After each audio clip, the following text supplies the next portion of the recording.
City cable ప్రేక్షకులకు నమస్కారం. నేను మీ శ్రీనివాస్. వివరాల్లోకి వెళ్లే ముందు వాటి హెడ్లైన్స్ ఒకసారి చూద్దాం.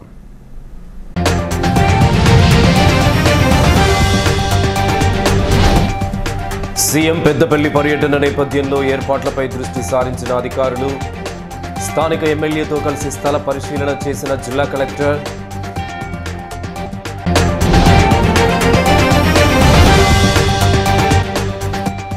సమస్యల వలయంలో రామగుండం 33వ డివిజన్ అధ్వానంగా మారిన పరిస్థితులను మెరుగుపరచాలని డిమాండ్ చేస్తున్న స్థానికులు.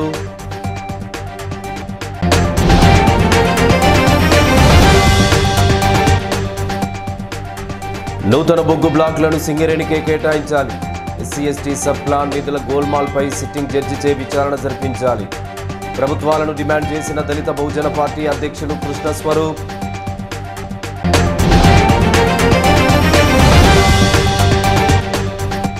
అక్రమ నిర్మాణాలపై చర్యలు చేపట్టండి. అవినీతి అధికారులను సస్పెండ్ చేయండి. ఇన్ఛార్జ్ కమిషనర్కు వినతి పత్రం సమర్పించిన ఏఐవైఎఫ్ నాయకులు.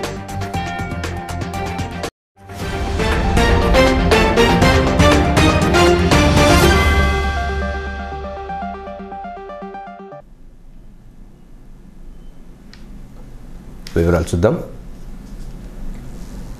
డిసెంబర్ 4న నిరుద్యోగ యువతతో పెద్దపల్లిలో జరగనున్న విజయోత్సవ సభ పెద్ద కల్వల్లోని సమీకృత జిల్లా కలెక్టరేట్ ఎదురుగా ఉన్న ఖాళీ స్థలంలో జరుగుతుందని జిల్లా కలెక్టర్ కోయ శ్రీహర్ష అన్నారు.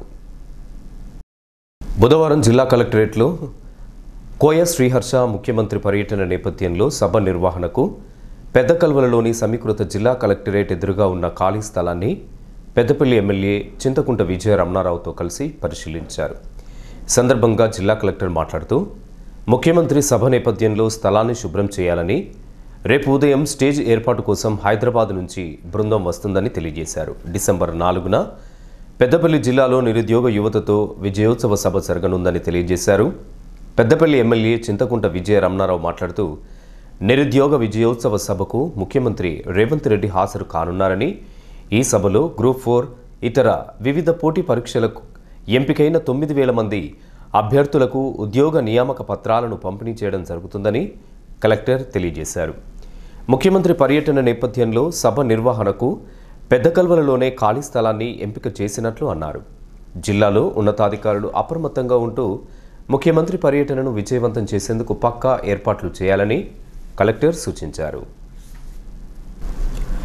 రామగుండం మున్సిపల్ కార్పొరేషన్ 33వ డివిజన్ సమస్యల వలయంలో కొట్టుమిట్టాడుతోంది.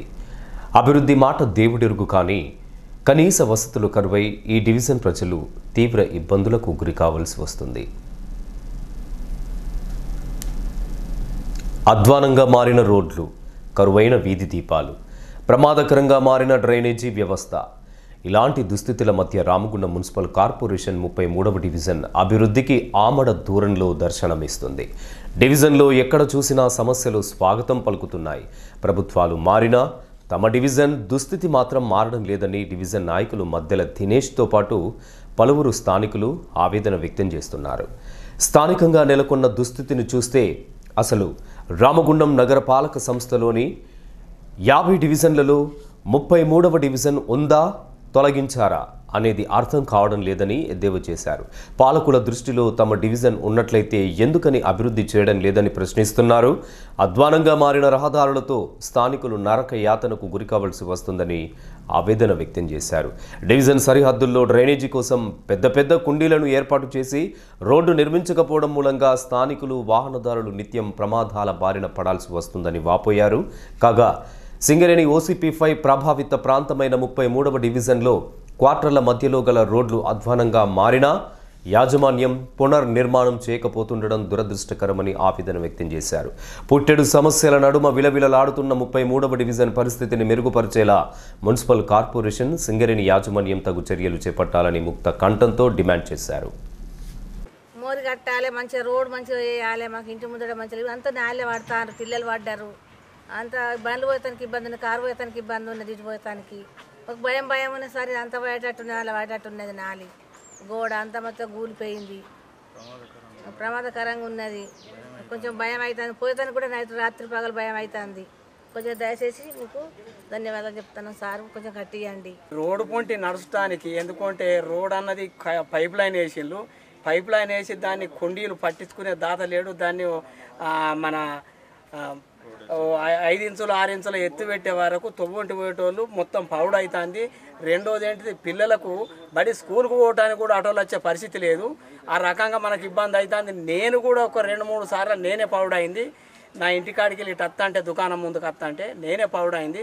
ఎందుకంటే ఒక్కొక్క టైంలో మనకు కరెంట్ ఉండదు కాబట్టి ఆ కరెంటు లేని టైంలో వస్తే మనకి ఇది జ్ఞాపకం ఉండక నాకే దెబ్బలేని రోజులు ఉన్నాయి. బయటికి వెళ్తే ఉట్టిగానే అడ్డం పడతారు. అడ్డం పడితే దెబ్బలు తాగుడా, కంకర అంతా ఉచ్చుకపోవు. ఏమన్నా రోడ్డు లెక్క ఉన్నదా, ఈ రోడ్లో వేసి ఈ రోడ్ ఏమో ఇట్లా ఉంచారు. అదే మా పాపలో రోడ్ చేయాలి అంతే. ఏమన్నా అంటే ఓట్ల గురించి అచ్చుడు అడుక్కుంటూ పోవుడు అయిపోతుంది. అది అటు అయితే వాళ్ళ పని అయిపోతుంది, అయిపోయి మళ్ళీ ఇది వచ్చేది లేదు చూసేది లేదు. అదే ఈ రోడే కావాలని మేము అడుగుతాను. ఈసారి కూడా చెప్తాను. ఇక మరి ఎవరు లేపిస్తారో ఏం చేస్తారో. ఇది సింగరేణికి సంబంధించింది. మేము గెలిచినా కానీ ఇది వేసడానికి మాకు అధికారం లేదంటాను. మరి ఓట్లు అయితే వస్తాను, ఓటు వేయమంటే ఎత్తాను. మరి ఓటు వేస్తే గెలిపించినప్పుడు మేము పైసలు తీసుకోక ఓటు ఎత్తాను. ఇంకా సత్యంగా అవో మరి చెప్పాలి న్యాయం. నేను ఇంతవరకు నేను ఓటేషన్ నుంచి ఒక్క రూపాయి ఆశించాను. ఎందుకంటే ఏదైనా పని పడితే మనం పోయి అడుక్కునేంత అధికారం ఉండాలి. అది నా మనసు. నేను ఇంత సత్యంగా ఉన్నా కానీ ఈ ఇంటి ముందట రోడ్ అన్నది చక్కగా లేదు. ఎవరు మంచిగా పని చేస్తే వాళ్ళకే ఓటు. ఎందుకు ఇప్పుడు కింద పడ్డా కానీ ఇగో పిల్లలకు దోవలు ఈయనొక పందులు ఒకట, ఇంటి వెనక పందులు ఎక్కడెక్కడో వచ్చి చెత్త పోతారు. మరి ఇంత ఉన్నప్పుడు మన సింగరేణి కయ్యలు కష్టపడతారు కదా, ఈ కష్టానికి ఫలితం ఎందుకు ఇత్తలేడు సారు? మరి గిట్ల ఎందుకు అవుతుంది మాకు చెప్పు. మాకు జిఎం సార్ తోటి ఆయన అనుమతితోటి మాకు ఇది చేసి పెట్టుంది మీరు. ఎందుకనంటే బాగా ఇబ్బంది అవుతుంది. వర్షాకాలం అయితే వాసన మాకు ఓటర్ అయితే ఇది ఇంకా రాసుకోండి, మాకు లెవెనియకు చేస్తాడు, మాకు ఆయన కార్మికుడే. కానీ అక్కడ పందులు గొడ్లు అన్నీ ఆదివారం వస్తేనైతే సండే ఎట్లా అనుకుంటారు సారు, అన్నీ తెచ్చి అక్కడ పారేస్తారు. పారేసినా కానీ భరించుతున్నాం. మరి ఏం చేస్తాడు? ఈ బోరింగు ఇప్పటికి 10 సంవత్సరాలే. ఈ బోరింగ్ ఇంతవరకు దాని చుట్టూ గద్దె లేదు. అటుగా నీళ్ళు వస్తలేవంటే ఒకసారి మన దినిసారే అయ్యో మొత్తమే నీళ్ళు వస్తలేవని అన్న వాళ్ళే ఒకసారి దాన్ని చేపిస్తే కొంచెం నీళ్ళు. మరి అది ఏమన్నా బోరింగ్ తీరుందా సార్? మీరు ఒక్కసారి చెప్పుకోండి. రామగుండం నగరపాలక సంస్థ పరిధిలోని 33వ డివిజన్, ముఖ్యంగా OCP5 ప్రభావిత డివిజన్, అనేక సమస్యలతో 33వ డివిజన్లో ఉన్నటువంటి ప్రజలు ఇబ్బందులు ఎదుర్కొంటున్నా కానీ రామగుండం నగరపాలక సంస్థ అధికార యంత్రాంగానికి చీమ కుట్టినట్టు కూడా లేదు. ఉదాహరణకు చూస్తే 33వ డివిజన్ బార్డర్లో ఉన్నటువంటి రోడ్డు దాదాపు 10 సంవత్సరాల కింది నుంచి శిథిలావస్థకు పోయి రోడ్డు మొత్తం చెడిపోయి సర్వనాశనమైనా కానీ నగరపాలక సంబంధించినటువంటి అధికార యంత్రాంగంకి ఎన్నిసార్లు ఇక్కడి స్థానిక ప్రజలు చెప్పినా కానీ చెవిటివారి ముందు శంఖమూదినట్టే ఉంది, కానీ రోడ్డు మాత్రం శాంక్షన్ అయ్యే పరిస్థితి లేదు. మరి ఈరోజు మేము స్థానిక ప్రజలతోటి 33వ డివిజన్లో వివిధ గల్లీల్లో పర్యటిస్తూ ఈ రోడ్లను మరి అధికార యంత్రాంగానికి చూపించడం జరుగుతూ ఉన్నది. ముఖ్యంగా క్వార్టర్ లైన్లో కూడా సింగరేణి రోడ్డు పూర్తిగా చెడిపోయింది. అదేవిధంగా అటు పరశురామ్ నగర్ సైడ్ కానీ, 5 ఇంక్లైన్ అంబేద్కర్ నగర్ సైడ్ కానీ రోడ్లు తిప్పి కొడితే 10 ఫీట్లు ఒక దగ్గర, దాని వెడల్పుకు సంబంధించి ఒక దగ్గర 5 ఫీట్స్ మాత్రమే ఉంది, ఒకడ 4 ఫీట్లు మాత్రమే ఉంది. ఎటు చూసినా కానీ 100 మీటర్లు, 200 మీటర్లు, చివరికి 300 మీటర్లే రోడ్డు ఉన్నా కానీ ఈ 10 ఏళ్ల నుంచి కూడా మరి గత 5 సంవత్సరాల కింద మున్సిపల్ ఎన్నికలు జరిగితే మరో కార్పొరేటర్ మారినా కానీ ఈ రోడ్లు వేసే పరిస్థితి లేదు. మేము ప్రశ్నిస్తూ ఉన్నాం, మరి 50 డివిజన్లు కార్పొరేషన్లో ఉంటే మరి 33వ డివిజన్ ఉన్నదా, తొలగించిండ్రా? మరి అధికార యంత్రాంగం చెప్పవలసి ఉంది. మరి ఉంటే కార్పొరేటర్ ఉండాలి. కార్పొరేటర్ ఉంటే మరి కార్పొరేటర్ ఎందుకు అభివృద్ధి చేస్తలేడు? కేవలం ఆర్థిక వనరులు కాపాడుకోనికే మరి కార్పొరేటర్ ఈ విధంగా చేస్తూ ఉన్నారా? నగరపాలక సంస్థ అధికారులు ఈ విధంగా చేస్తూ ఉన్నారా? ఇక్కడ చూస్తే ఈ రోడ్డు చెడిపోయి భార్యాభర్తలు హాస్పిటల్స్ కానీ, డ్యూటీలకు కానీ, వివిధ పనులకు బయటికి వెళ్తే ఒక్కొక్క కుండి మోకాళ్ళ దాకా ఉంటే, ఉదాహరణకు ఈ డివిజన్ పెద్ద మనిషి తన బైక్ మీద వెళ్తా అంటే కుండి తాకి పడితే నడుముకు గాయమైంది, తలకు గాయమైంది, 2-3 పర్యాలు ఆసుపత్రుల్లో జాయిన్ అయ్యి ఆర్థికంగా నష్టపోయిండు, అనారోగ్యానికి గురైంది. అట్లా ఒక 10 మంది కూడా ఈ విధంగా అయితే కనీసం ఇక్కడ నగరపాలక సంస్థ అధికార యంత్రాంగం పట్టించుకోకపోవడం నిజంగా సిగ్గుచేటు. అటుపోతే కలువర్టు పూర్తిగా శిథిలావస్థకు చేరింది. కార్పొరేషన్ అధికారులకు, అదనపు కలెక్టర్కు ఫిర్యాదు చేస్తే వారు వెంటనే స్పందించి రేపో మాపో మరి ఆ కలువట్టును నూతనంగా పునర్నిర్మాణం చేస్తా అన్నారు. యుద్ధ ప్రాతిపాదికన 33వ డివిజన్ నుంచి ప్రజల పక్షాన మేము డిమాండ్ చేస్తూ ఉన్నాం. ఏదైతే చెడిపోయినటువంటి రోడ్లను ఇమ్మీడియట్గా ఈ రోడ్లను ఏర్పాటు చేయాలి. లేని ఏడల ఈ ప్రాంత 33వ డివిజన్ ప్రజలను తీసుకొని మున్సిపల్ కార్పొరేషన్ కార్యాలయాన్ని ముట్టడిస్తామని ఈ సందర్భంగా నగరపాలక సంస్థ అధికారులను హెచ్చరిస్తా ఉన్నాం. తెలంగాణ రాష్ట్రంలోని బొగ్గు బ్లాక్లను సింగరేణి సంస్థకే కేటాయించాలని దళిత బహుజన పార్టీ వ్యవస్థాపక అధ్యక్షులు వడ్లమూరి కృష్ణస్వరూప్ కేంద్ర ప్రభుత్వాన్ని డిమాండ్ చేశారు. బుధవారం ఉదయం గోదావరికని ప్రెస్ క్లబ్లో ఏర్పాటు చేసిన మీడియా సమావేశంలో ఆయన మాట్లాడుతూ నూతన బొగ్గు బ్లాక్లను కార్పొరేట్ సంస్థలకు కట్టబెట్టేందుకు కేంద్ర రాష్ట్ర ప్రభుత్వాలు కలిసికట్టుగా కుట్ర చేస్తున్నాయని ఆరోపించారు. కార్మికులను కట్టు బానిసలుగా మార్చనున్న ఈ కుట్రలను ప్రతిఘటించేందుకు తిరుగుబాటు చేయాల్సిన అవసరం ఉందని సూచించారు. కాగా ఎస్సీ ఎస్టీ సబ్ ప్లాన్కు చెందినటువంటి నిధులను రాష్ట్ర ప్రభుత్వాలు దోచుకుంటూ వస్తున్నాయని కృష్ణస్వరూప్ ఆరోపించారు. ఇందిరమ్మ రాజ్యం అని చెప్పుకుంటున్న కాంగ్రెస్ ప్రభుత్వం దళితుల గొంతు కోస్తుండడం దుర్మార్గమని మండిపడ్డారు. ఎస్సీ ఎస్టీ సబ్ ప్లాన్ నిధుల గోల్మాల్పై హైకోర్టు సిట్టింగ్ జడ్జిచే విచారణ చేపట్టాలని డిమాండ్ చేశారు. స్థానిక సంస్థల ఎన్నికల్లో దామాషా ప్రకారం సీట్లు కేటాయించాలని ప్రభుత్వాన్ని కోరారు. లగచర్లలో చోటు చేసుకున్నటువంటి దారుణాలకు రాష్ట్ర ప్రభుత్వం పూర్తి బాధ్యత వహించాలని సూచించారు.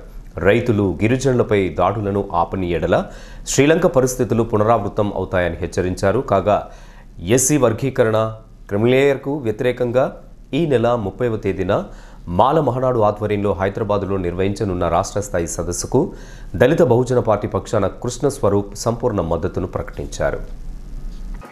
సింగరేణి ప్రాంతంలో ఉన్న ప్రధానమైన ఈ ప్రాంత ఈ గోల్డ్ మైన్స్ని తరలించడానికి భారత ప్రభుత్వం, తెలంగాణలో ఉన్న కాంగ్రెస్ ప్రభుత్వం కుట్ర చేసి the Toll Authority of India ఆధ్వర్యంలో నడాల్సిన ఈ మైన్స్ని అన్నీ కూడా ఈ మైన్స్ బ్లాక్లకి సంబంధించింది సింగరేణికి కేటాయించుకుంటా ఇది అంబానీ అదానీ కార్పొరేట్ మాఫియా వర్గాలకి భారత ప్రభుత్వం, కాంగ్రెస్ ప్రభుత్వం కలిసి, ముఖ్యంగా కేంద్ర మంత్రి జి కిషన్ రెడ్డి, ముఖ్యమంత్రి రేవంత్ రెడ్డి, అమిత్ షా సంబంధించిన కేంద్ర ప్రభుత్వం కలిసి తెలంగాణ ఈ నల్ల బంగారాన్ని తరలించుకుపోవడానికి చాలా దుర్మార్గంగా కుట్ర చేశారు. ఇప్పటికే దీని మీద అనేకమైన కార్మిక సంఘాలు కానీ సింగరేణి ప్రాంతాలకు సంబంధించిన కార్మికులు, శ్రామికులు టోటల్గా దీని మీద 5 లక్షల మంది ప్రత్యక్ష పరోక్షంగా ఆధారపడి జీవిస్తున్నారు. మరి ఈ ప్రాంతానికి చెందాల్సిన ఆస్తిని రాజ్యాంగ నిబంధనలకు వ్యతిరేకంగా, the Toll Authority of India నిబంధనలకు వ్యతిరేకంగా తరలించడాన్ని తీవ్రంగా దళిత బహుజన పార్టీ ఖండిస్తుంది. దీని మీద అన్ని కార్మిక సంఘాలు, శ్రామిక సంఘాలు, సింగరేణి ప్రాంత ఉద్యోగులు, అన్ని స్థాయిలో ఉన్న ఎంప్లాయీస్ అంతా కూడా పెద్ద ఎత్తున తిరుగుబాటు చేయాలి, తిరుగుబాటే చేయాలి. భారత ప్రభుత్వాన్ని తిరుగుబాటు చేయాలి, కిషన్ రెడ్డిని గెలబట్టుకొని నిలదీయాలి, ఈ రాష్ట్ర ముఖ్యమంత్రి రేవంత్ రెడ్డిని పట్టుకోవాలి. వీళ్ళంతా కూడా మొత్తం సింగరేణి ప్రాంత ఆస్తుల్ని అంబానీ అదానీ దోపిడీ వర్గాలకు, కార్పొరేట్ మాఫియా వర్గాలకు ఇది దారాదత్తం చేయడానికి ప్రయత్నం చేస్తున్నారు. సందర్భంగా ప్రభుత్వం డిమాండ్ చేస్తున్నాం, ఈ 2014 నుంచి 24 వరకు ఎస్సీ ఎస్టీలకు ఈ స్పెషల్ కాంపోనెంట్ ప్లాన్ కింద ఈ ఎస్సీ ఎస్టీ ఉప ప్రణాళిక నిధుల చట్టం కింద కేటాయించిన డబ్బులు ఏమైపోయాయి, ఎక్కడున్నాయి, ఏడదాచిపెట్టారు. మేము ఈ సందర్భంగా డిమాండ్ చేస్తున్నాం. 2 లక్షల కోట్ల రూపాయలు దోచుకున్నారండి. ఇది అత్యంత దారుణం. ఇది వీళ్ళు ఏం చెప్తారో, మేము దళితుల పార్టీ, దళితుల కోసమే మా కాంగ్రెస్ పార్టీ పుట్టింది, మాది ఇందిరమ్మ రాజ్యం, ఆ రాజ్యం, మరి ఈ రాజ్యం అని చెప్పి సొల్లి కబుర్లు చెప్పి దళితుల నోట్లో మన్ను కొట్టారు వీళ్ళందరూ కూడా. కాబట్టి రేవంత్ రెడ్డి వచ్చిన తర్వాత అసలు ఈ ఎస్సీ ఎస్టీ సబ్ ప్లాన్ గురించి ఒక కమిషన్ వేయాలి కదా. మరి ఈ డబ్బులు ఏమయ్యాయి? మరి గతంలో కేసీఆర్ ప్రభుత్వాన్ని వీళ్ళు ఆబందన్నారు, ఇదన్నారు, దోచుకొని చెప్పారు, ఓకే. మరి మీరేం చేస్తున్నారు అంటే వీళ్ళు కూడా టోటల్గా దళిత ద్రోహం చేసిన పరిస్థితి ఉంది. ఇట్లా ఇంకోటి ఎస్సీ ఎస్టీ బీసీ మైనార్టీ ఆర్థిక కార్పొరేషన్లకి ₹1 కేటాయించాల ఈ ప్రభుత్వం వచ్చిన తర్వాత. బడ్జెట్ కార్పొరేషన్స్ ఏదైనా బీసీ లోన్ పెట్టాలంటే బీసీ కార్పొరేషన్ లోన్ ఇవ్వాలి కదా. SC ST loan ₹1 కేటాయించలేదు. ఏదో వర్క్నే మన బడ్జెట్ ఏదో పేపర్లో పెట్టుకొని మమ అనిపించేశారు. చాలా దారుణం జరుగుతుంది. ఇక్కడ కేవలం కొద్దిమంది రేవంత్ రెడ్డి గారి మాఫియా దోపిడీ వర్గం తప్ప ఎవ్వరూ బాగుపడలేదు. వీళ్ళేదో నాటకాలు చేస్తున్నారు కానీ అసలు ఏమాత్రం కూడా కాంగ్రెస్ ప్రభుత్వం నమ్మించి గొంతు కోసిందనే విషయాన్ని ఈ సందర్భంగా తెలియజేస్తున్నాం. దళితుల బతుకులు రోడ్డుపాలు చేసింది వీళ్ళు. రేపు రాబో స్థానిక ఎలక్షన్స్ ఉన్నాయి. ఈ స్థానిక ఎన్నికలు అంటే మున్సిపాలిటీ, కార్పొరేషన్స్, అదేవిధంగా పంచాయతీరాజ్, ఎంపీటీసీ, జెడ్పీటీసీ, ఈ ఎలక్షన్స్లో బీసీలకు, ఎస్సీ ఎస్టీలకు రూల్ ఆఫ్ రిజర్వేషను అమలుపరచాలి. గత ప్రభుత్వం చేయలేదు, వీళ్ళు కూడా ఏదో చేస్తున్నారు కానీ నాటకాలు మేము చేస్తూ ఉన్నాం, మరి జనాభా లెక్కలు అంటున్నారు కానీ సరే అది ఇంకా పూర్తి రాలేదు. ఏదైనప్పటికీ జనాభా లెక్కలు ఈ సెన్సెస్ అకౌంట్స్ పూర్తయిన తర్వాత ఈ రానున్న స్థానిక సంస్థల ఎన్నికల్లో బీసీ కులాలకు, ఎస్సీ ఎస్టీలకు వారి వారి జనాభా దామాషా ప్రకారంగా సీట్లని రిజర్వేషన్ చేయాలని ఈ సందర్భంగా డిమాండ్ చేస్తుంది. అవి రద్దు చేయాలని రాష్ట్ర ప్రభుత్వం తీసుకున్న నిర్ణయానికి వ్యతిరేకంగా ఈ డాక్టర్ విఎల్ రాజా నాయకత్వంలో ఉన్న మాల మహానాడు తెలంగాణ రాష్ట్ర కమిటీ ఆధ్వర్యంలో ఈ నెల 30ని బషీర్బాద్ ప్రెస్ క్లబ్లో కాన్ఫరెన్స్ పెట్టారు. దీన్ని విజయవంతం చేయాలని విజ్ఞప్తి చేస్తున్నాం. ఈ మీడియా సమావేశంలో మాల మహానాడు జాతీయ కమిటీ సభ్యులు నీరటి శంకర్, నాయకులు రాజ్ కుమార్, రాగి రాజేష్, రామచందర్, ఉదయ్ కుమార్ తదితరులు పాల్గొన్నారు. రామగుండం కార్పొరేషన్ పరిధి కాశీపల్లిలో హోటల్ శ్రీమయి లగ్జరీ వెనకాల అక్రమంగా నిర్మించిన నూతన భవనాన్ని తొలగించాలని కోరుతూ రామగుండం నగరపాలక సంస్థ ఇన్ఛార్జ్ కమిషనర్ అరుణశ్రీకి ఏఐవైఎఫ్ నాయకులు వినతి పత్రం సమర్పించారు.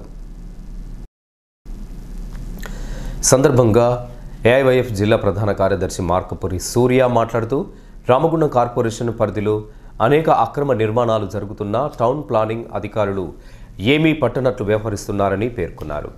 నిబంధనలకు విరుద్ధంగా అనుమతులు మంజూరు చేస్తూ అవినీతికి పాల్పడుతున్నారని ఆరోపించారు.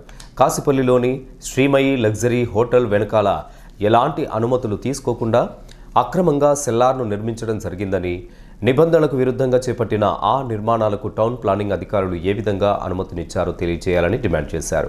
నూతన మున్సిపల్ చట్టం ప్రకారం ఈ అక్రమ నిర్మాణంపై చర్యలు తీసుకోవాలని, అవినీతికి పాల్పడుతున్న టౌన్ ప్లానింగ్ అధికారులను వెంటనే సస్పెండ్ చేయాలని డిమాండ్ చేశారు. ఈ కార్యక్రమంలో ఏఐవైఎఫ్ అధ్యక్షులు, కార్యదర్శులు సాదుల శివ, ఆసాల నవీన్, రణవేరు సుధీర్ కుమార్ పాల్గొన్నారు. ముత్తారంలో పైలట్ ప్రాజెక్టు కింద మహిళా సంఘాలచే మిర్చి చిల్లింగ్ యూనిట్ ఏర్పాటుకు కృషి చేయాలని జిల్లా కలెక్టర్ శ్రీహర్ష అన్నారు. బుధవారం సమీకృత జిల్లా కలెక్టరేట్లో ఎన్ఐఎఫ్టీఎం ప్రతినిధులతో ముత్తారంలో మిర్చి చిల్లింగ్ యూనిట్ ఏర్పాటుపై జిల్లా కలెక్టర్ కోయ శ్రీహర్ష స్థానిక సంస్థల అదనపు కలెక్టర్ జె అరుణశ్రీతో కలిసి సమీక్ష నిర్వహించారు. ఈ సందర్భంగా జిల్లా కలెక్టర్ శ్రీహర్ష మాట్లాడుతూ national institute of food technology management వారి సహకారంతో ముత్తారంలో మహిళా సంఘాల ద్వారా 40 లక్షల పెట్టుబడితో మిర్చి పౌడర్, సాస్ తయారీ యూనిట్ ఏర్పాటు చేసేందుకు చర్యలు తీసుకోవాలని అన్నారు. మిర్చి చిల్లింగ్ యూనిట్ ఏర్పాటుకు 20 లక్షల రూపాయలు ఎన్ఐఎఫ్టీఎం సంస్థ నుండి అందజేస్తారు. మరో 20 లక్షల రూపాయలు మహిళా సంఘాల ద్వారా బ్యాంక్ లింకేజీతో యూనిట్ ఏర్పాటుకు చర్యలు తీసుకోవాలని కలెక్టర్ సంబంధిత అధికారులకు సూచించారు. ముత్తారం, అడవి శ్రీరాంపూర్, ఒడేడ్, సీతంపేట గ్రామాలలో 750 మంది స్వశక్తి మహిళా సంఘాల సభ్యులను గుర్తించి వారిని వారి పంట నుంచి మిర్చి పంట సాగు దిశగా ప్రోత్సహించాలని సందర్భంగా కలెక్టర్ తెలియజేశారు.